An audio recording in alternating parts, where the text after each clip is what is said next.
The knock came like a thunderclap. 3 sharp blows rattled the thin door of the apartment, the kind that didn't ask permission.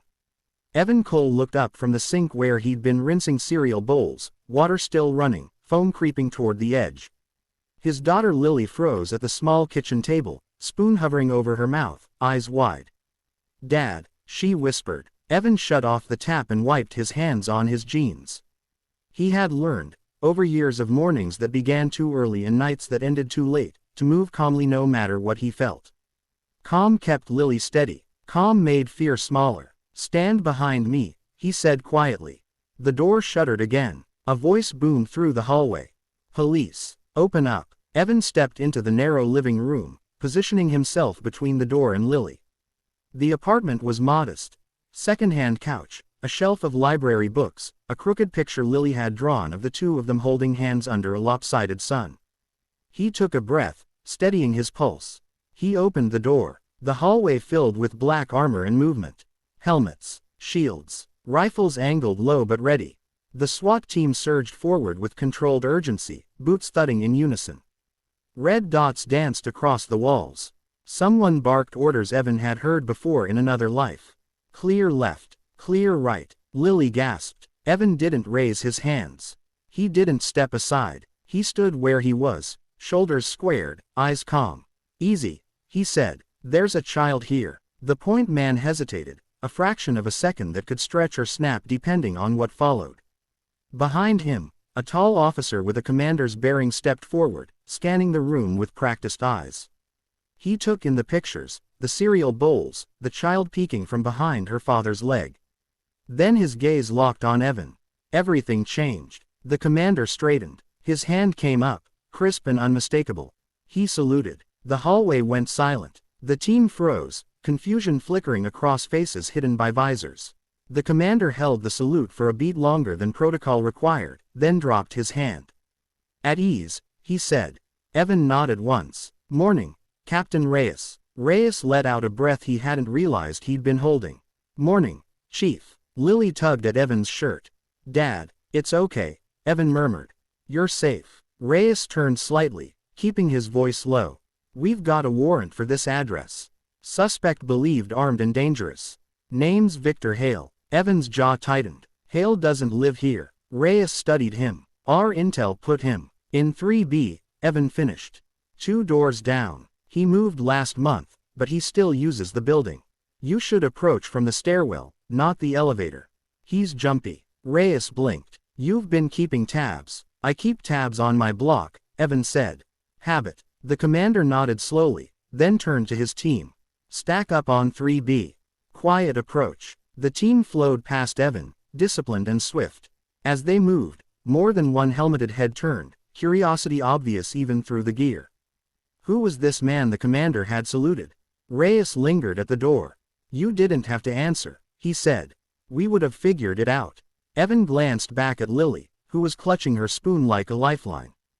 "Didn't want her scared." Reyes softened. "She's grown." Evan smiled faintly. "Too fast." When the hallway emptied, Reyes remained. "I owe you an explanation." "You owe me a coffee," Evan said. "But explanations can wait." Reyes chuckled. "Still you." The sirens outside cut off abruptly. The building hummed with held breath. From down the hall came the muffled cadence of commands, the crash of a door, the heavy thump of boots. Evan listened without moving, his body remembering angles and timing he wished he could forget.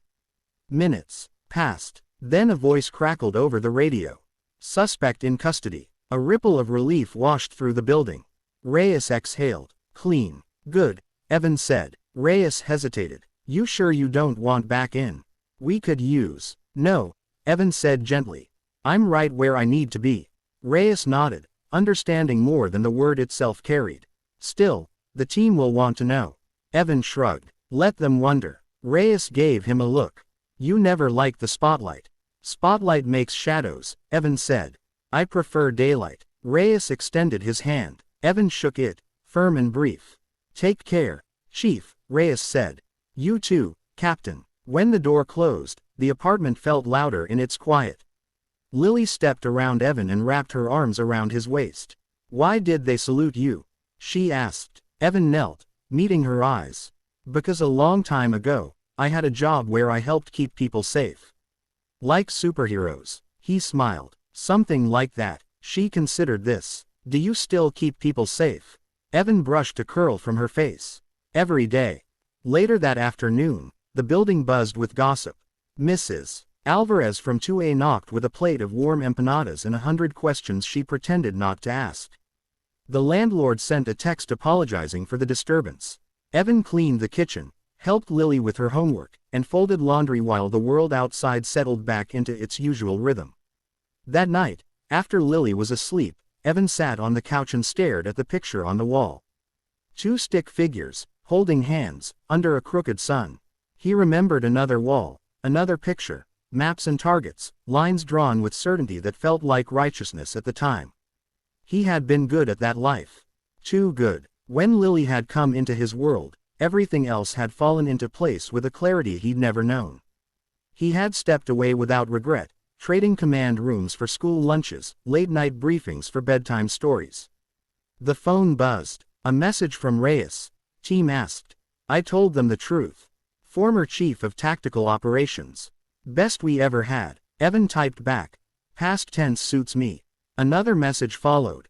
Doors open if you ever. Evan didn't reply. A week later, the building hosted a small gathering in the courtyard. Neighbors brought folding chairs and shared food, laughter bouncing off brick walls.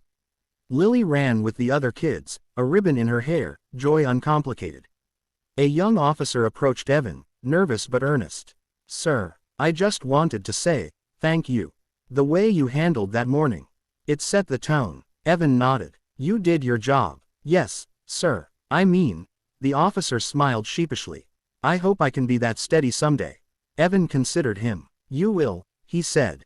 Remember why you do it. And who you do it for. The officer nodded, taking the words like a promise. As dusk settled, Evan watched Lily chase fireflies, her laughter bright against the coming night. The world would always have storms. Doors kicked in, lines crossed, moments that tested the measure of a person. Evan stood, hands in his pockets, content in a way that surprised him. If the knock ever came again, he knew exactly what he'd say.